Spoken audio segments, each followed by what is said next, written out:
जय हिंद फ्रेंड्स। दोस्तों, stock market के अंदर आपको काफी ज्यादा वोलेटिलिटी यानी कि उतार चढ़ाव देखने को मिल रहा होगा। अब ये उतार चढ़ाव क्यों देखने को मिल रहा है आपको पता है। बिहार के अंदर यहाँ पे होने वाले हैं इलेक्शन। अब बिहार इलेक्शन इतना ज्यादा महत्वपूर्ण क्यों है, पहले थोड़ा इसको समझिएगा। बिहार इलेक्शन दोस्तों इसीलिए महत्वपूर्ण है क्योंकि आपको पता है केंद्र के अंदर जो सरकार चल रही है, एनडीए की सरकार, भाजपा की सरकार जो चल रही है, ठीक है, प्रधानमंत्री मोदी जी के नेतृत्व में जो सरकार चल रही है, उसके दो स्तंभ यहाँ पे आपको दिखाई देते हैं। पहले आपके हैं नीतीश कुमार, दूसरे स्तंभ आपके हैं चंद्रबाबू नायडू। दोनों के सहयोग से यहाँ पे एनडीए सरकार जो है अपना यहाँ पे जो है अभी कह लो केंद्र के अंदर बनी हुई है। अब आप देखो बिहार के अंदर जो है ना काफी सारी चीजें अलग तरीके से हो रही है। जैसे आपने देखा कि बहुत सारी यहाँ पर चीजें मैं कहना चाहूंगा, जैसे आपने देखा कि एक नई पार्टी यहाँ पर अभी आई है जनसुराज, है ना, वो लोगों के अंदर ये विश्वास जगाने में यहाँ पर कोशिश कर रही है किसी तरह से कि हाँ ठीक है, लोगों को ये समझ में आ जाए कि ठीक है भैया आप एक काम करो, इतने दिनों से जो व्यवस्था चली आ रही है उस व्यवस्था को हम लोग बदलेंगे। आपने देखा कि यहाँ पे जो है बिहार के अंदर दोस्तों लॉ एंड ऑर्डर तो मतलब क्या ही कहा जाए, ठीक है। आपने रिसेंट में देखा है कि आज ही का यहाँ पे न्यूज है दोस्तों कि यहाँ पे एक जो आपके पुराने सांसद और विधायक रह चुके हैं दोस्तों, मैं यहाँ पे बात कर रहा हूँ किनकी, आप थोड़ा देखिएगा, मैं इनकी बात कर रहा हूँ, दुलार चंद यादव जी की बात कर रहा हूँ यहाँ पे दोस्तों। तो दुलार चंद यादव जो ये हैं, ये बेसिकली काफी लंबे समय से मोकामा क्षेत्र के अंदर बढ़िया काम वगैरह कर रहे थे, ठीक है। अभी इनका जैसा सुनने में आया हमें भी कि ठीक है ये आपके जो है जनसुराज पार्टी से इनके जो एक पोते थे शायद, वो जनसुराज पार्टी से यहाँ पे लड़ रहे थे और ये जनसुराज के कैंडिडेट आप कह लो कि यहाँ पे इनके पोते थे और इनकी अब जो है हत्या यहाँ पे कर दी गई है। तो बिहार के अंदर तो यहाँ पे मतलब क्या कहा जाए कि लॉ एंड ऑर्डर पता नहीं कब यहाँ पे ठीक होगा, सरकार कब यहाँ ध्यान देगी ये तो आप छोड़ ही दो, लोग भी नहीं जाग रहे, मतलब पता नहीं क्या हो गया है लोगों को। मतलब ये हो सकता है इस चुनाव में दिखे, मैं ये बिल्कुल क्लेम नहीं कर रहा कि ठीक है लोग बदलना ही नहीं चाहते, लेकिन चीजें क्या है ना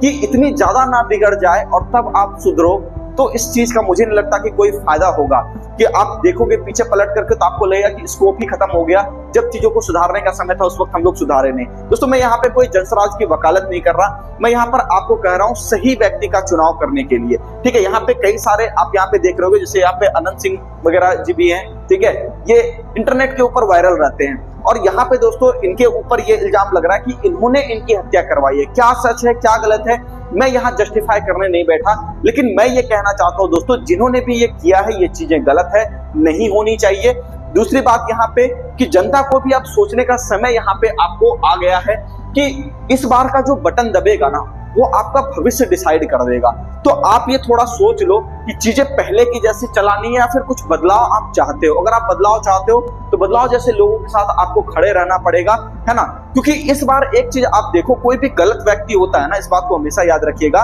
वो हमेशा सच्चे इंसान से डरता है, वो गलत इंसान से नहीं डरता। बात समझ रहे हैं, वो हमेशा एक सच्चे इंसान से डरेगा। कि सच्चा इंसान जो होता है उस व्यक्ति से वो ज्यादा इसलिए डरता है क्योंकि उसको लगता है कि लोगों को अगर एक बार अच्छाई की आदत पड़ गई तो लोग अच्छे जब बन जाएंगे तो हमारे जैसे लोग को ये नकार देंगे पूरी तरह से, और अगर समझदार हो गए, हमारे से ऊपर हो गए, जान पहचान अच्छी हो गई, ठीक है, तो चीजें जो है हमारे हिसाब से काम नहीं करेगी, हम लोग यहाँ पे जो है गुंडाराज कायम नहीं कर पाएंगे। तो आप यहाँ पे कह लो कि मतलब जनता को अब जागने का यहाँ पे समय आ चुका है मेरे ख्याल से, क्योंकि अगर आप अब भी नहीं जागोगे तो याद रखिएगा चिंगारी एक जगह से उठती जरूर है लेकिन कई बार पूरे गांव भी जल जाते हैं, पूरे शहर जल जाते हैं। तो इस तरह से अभी एक मौका है मेरे ख्याल से कि जब तक ये इलेक्शन है लोगों को सोचना चाहिए कि वहां से बेस्ट प्रत्याशी कौन है, ठीक है। बाकी इसके ऊपर चर्चा के लिए ये हमारा चैनल नहीं है दोस्तों, ये प्लेटफॉर्म सही नहीं है, कई सारे और भी एनालिस्ट हैं आप उनको सुन सकते हो, ये है स्टॉक मार्केट के लिए। लेकिन हमारा काम यहाँ पे ये था दोस्तों कि आपको बताना कि आप थोड़े से जागरूक हो जाओ, क्योंकि हम लोग भी बिहार से चाहते हैं कि इसी जीवन में बिहार का जो है बदलाव हो, इसी जन्म में हम लोग देखें बिहार का यहाँ पे कायाकल्प होते हुए। ये चीजें नहीं हम लोग देखना चाहते, ऐसा नहीं कि हमें किसी चीज का डर है, डर किसी चीज का नहीं है, इस बात को याद रखिए, लेकिन चीजों को यहाँ पे बदलते हुए देखना चाहते हैं। इसलिए आपसे भी अपील करते हैं, अगर आप हमें सुन रहे हैं, चीजों को समझ रहे हैं तो जागरूक होइए, अच्छे लोगों को मौका दीजिए, अच्छे प्रत्याशियों को मौका दीजिए ताकि बिहार का भविष्य बेहतर हो, ठीक है। कौन सही है कौन गलत है वो आप तय कर लीजिए, कमेंट सेक्शन में बता सकते हैं। बाकी हम लोग बात कर लेते हैं कि स्टॉक मार्केट के अंदर से आपने देखा कि निफ्टी तो चलो ठीक है एक गिरावट आपको दिखाया, इसके पीछे एक सबसे बड़ा रीजन मैंने आपको बताया था कि इंडिया विक्स जो है दोस्तों यहाँ पे आपका बॉटम यहाँ पे जो है लगा रहा है। और बॉटम लगाने के केस में मैंने आपसे कहा था कि विक्स जैसे जैसे ऊपर की तरफ यहाँ पे अब चूंकि चांसेस है कि बढ़ेगा, और आप देख भी रहे हो कि मैंने जब बताया था तो उस वक्त तकरीबन 9 या 10 के आसपास विक्स हुआ करता था, अभी लगभग ये 12 के आसपास चला गया। तो मतलब ओवरऑल आपको दिख रहा है कि विक्स धीरे धीरे यानी कि वोलेटिलिटी इंडेक्स यहाँ पे आपको बढ़ता हुआ दिखाई दे रहा है। तो उसको देख करके ये साफ समझ में आ रहा है कि मार्केट आपको यहाँ पे डाइसी होने वाला है। ठीक है, अभी भी बहुत ज्यादा रिस्की नहीं है, ऐसा नहीं कह रहा कि बहुत ज्यादा उतार चढ़ाव है, ये एक मीडियम उतार चढ़ाव। लेकिन आप ये देख सकते हो कि आने वाले समय में जैसे इलेक्शन के रिजल्ट आने लगेंगे, क्योंकि आपको पता है कि यहाँ पे नीतीश कुमार जी की एक छवि रही है बड़ी गजब की। ठीक है, वो थोड़े से चलो जैसे भी इंसान है, लेकिन थोड़े से एक दल बंधु टाइप के किस्म के इधर से वो छवि बना ली है कि इधर से दल से निकले, कभी आरजेडी से निकले तो चले गए वहां पे जाकर के भाजपा में, भाजपा से निकले चले गए आरजेडी में। तो इस बार भी सारे लोगों को ये लग रहा है कि भैया कहीं ये वापस से चीजें बदल ना ले, और बदलेंगे तो क्या पता कहीं केंद्र के अंदर भी कुछ डिस्टर्बेंस ये करना बैठे। ठीक है, तो इस तरह से बहुत सारी अटकलबाजी है। तो चूंकि मार्केट के अंदर जो इन्वेस्टर होते हैं दोस्तों, वो भी चीजों को परखते रहते हैं, देखते रहते हैं कि कहीं अगर केंद्र के अंदर सरकार हिली तो फिर समस्या ज्यादा बढ़ सकती है, तो उस केस में मार्केट आपको गिरता हुआ भी दिखाई दे सकता है। तो यहाँ पे दोस्तों अभी बिहार इलेक्शन इंपॉर्टेंट है, सीट को देखना जरूरी है कि कितनी सीटें किसके फेवर में आ रही है, ज्यादा विधायक किसके पार्टी से जीत रहे हैं, क्योंकि इस बार का समीकरण थोड़ा सा उलझा हुआ है, पिछली बार की तरह नहीं है। क्योंकि एक ऑल्टरनेट भी यहाँ पे खड़ी है, आपको पता है जनसुराज पार्टी, तो वहां पे किस तरह से प्रशांत किशोर जी यहाँ पे चीजों को बदल पाएंगे, जो रैली उनके भीड़ में आती है, ठीक है, या फिर आरजेडी है या फिर आपके भाजपा के लोग हैं, तो ये सारे लोग मिल करके, ये सारी पार्टियां मिल करके किस तरह से नया समीकरण बनाएगी, इसको थोड़ा सा देखना होगा। ये उतना आसान इस बार का इलेक्शन मुझे नहीं लगता कि हो रहा है, कोई एक तरफा जैसी बात नहीं है।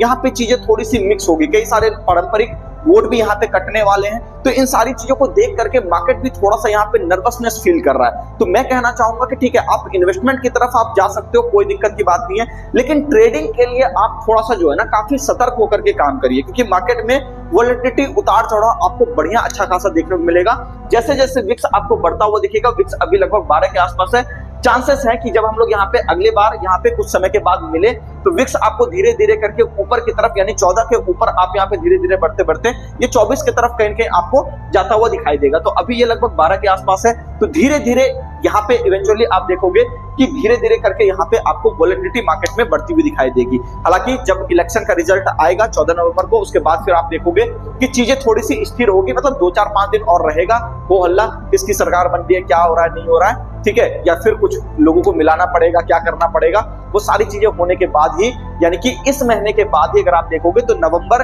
के एंड से आपको क्लियरिटी मिल जाएगी। नवंबर तक मार्केट आपको थोड़ा सा यहाँ पे वोलेटाइल रहेगा। फिर भी अगर हम लोग नीचे की लेवल्स की बात करें तो बहुत ज्यादा गिरावट यहाँ पे मुझे नहीं लग रही, 100-150 पॉइंट 200 पॉइंट बहुत ज्यादा यहाँ से भी निफ्टी अगर गिर गया तो गिर गया, उसके बाद आप देखोगे निफ्टी एक फ्लैटिश जोन में चला जाएगा, फिर धीरे धीरे करके मार्केट कहीं की अपना आहिस्ता आहिस्ता ऊपर की रैली कंटिन्यू करेगा। देखो इंडेक्स को लोकल खबरों से उतना ज्यादा फर्क नहीं पड़ता, लेकिन चूंकि ये खबरें केंद्र से जुड़ी हुई है इसलिए मैंने आपको बताया। ऐसा नहीं है कि बिहार इलेक्शन को मैं यहाँ कवर करने आया हूँ, ऐसा बिल्कुल भी नहीं है, ठीक है। तो चीजों को समझ करके आपको काम करना है, मार्केट में थोड़ा सा सतर्क होकर के ही काम करना है। सेक्टर्स कई सारे हैं, जैसा कि मैंने आपसे बहुत बार ये बताया है, पिछले कई सारे वीडियो में लगातार आपसे कह रहा हूं, मेटल सेक्टर आपको बिल्कुल ये आप कह लो कि एकदम मतलब हॉट सेक्टर में से एक है कि आप अगले साल में बहुत बढ़िया इसमें परफॉर्मेंस देख सकते हो। बैंकिंग सेक्टर के अंदर भी आपको पीएसयू बैंक्स बहुत ही बेहतरीन परफॉर्मेंस देते हुए दिखाई दे सकते हैं, ठीक है। फार्मा सेक्टर, आईटी सेक्टर में थोड़ी बहुत अंडर परफॉर्मेंस रहेगी, लेकिन ओवरऑल अगर आप देखोगे जैसे गैस सेक्टर वगैरह हुआ, यहाँ पे भी आपको बढ़िया मोमेंटम देखने को मिलेगा। उम्मीद करता हूँ वीडियो आपको अच्छा लगा होगा, काफी दिनों बाद हम लोग यहाँ पे मिले हैं। कमेंट सेक्शन में जरूर बताइएगा वीडियो आपको कैसा लगा। बाकी मिलते हैं नेक्स्ट वीडियो में, धन्यवाद।